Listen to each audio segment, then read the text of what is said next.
guys, samahan niyo ko ngayong magluto ng ginataang langka dahil ito yung kinikrave ko for today's video. So, let's start preparing. So, una ang ating langka, and then yung ating coconut, and yung halo natin na shrimp. Etong mga to guys, nabili ko to sa Donkey. So, kung nandito kayo sa Japan at may Donkey sa area nyo, meron dong Philippine food store. Makakabili kayo doon ng ganito. So, itong langka na to, naka-incan siya. Yung isang kanya, naka-slice siya ng medyo malalaki. Kaya naman, in-slice ko siya ng maliliit para mas marami. Medyo konti lang pala yung laman nito, kaya slice natin para mas dumami siya.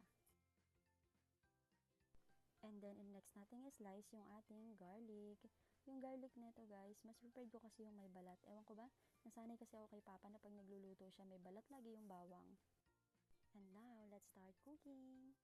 So yung pan, nilagyan ko lang ng konting-konting tubig kasi naman marinated na yung langka nila dito. So, madali na lang siyang palambutin. Unlike sa Pilipinas, 'di ba? Fresh kasi yung langka natin. So, medyo matagal siyang palambutin. And then, next na natin yung ating coconut mix. Yung gata nila dito guys, naka-incan lang din. Wala din kasing mabibilang dito ng fresh na gata eh. And then, meron din tayong stock ng siling labuyo, kaya lalagyan natin siya ng sili para mas masarap, medyo maanghang. Pati yung sili dito frozen guys, para matagalan mo siyang magagamit. Naalala ko tuloy kapag mag-uutos si Papa kung paano magkayod ng nyog, tapos kuha ka na lang ng sili sa likod ng bahay. Alam mo yun, nakakamiss talaga sa Pilipinas, sobra. And then, nag-add lang tayo ng paminta, magic sarap, and then ng salt. Medyo maraming paminta yung nilagay ko guys because I love pepper, you know.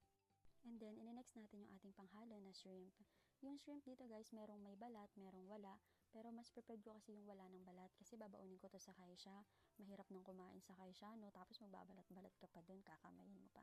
Nakakahiya. So, mas prepared ko yung walang balat. And then, nag-add lang din ako ng suka kasi sabi ni Papa, lahat ng ginataan, dapat lalagyan mo ng konting suka para hindi ganun nakakasuya. And that's it guys, antayin lang natin siyang medyo magmantika. And ayan, nakuha na natin yung gusto nating texture, kaya okay na siya. Luto na ang ating ginataang langka for today's video.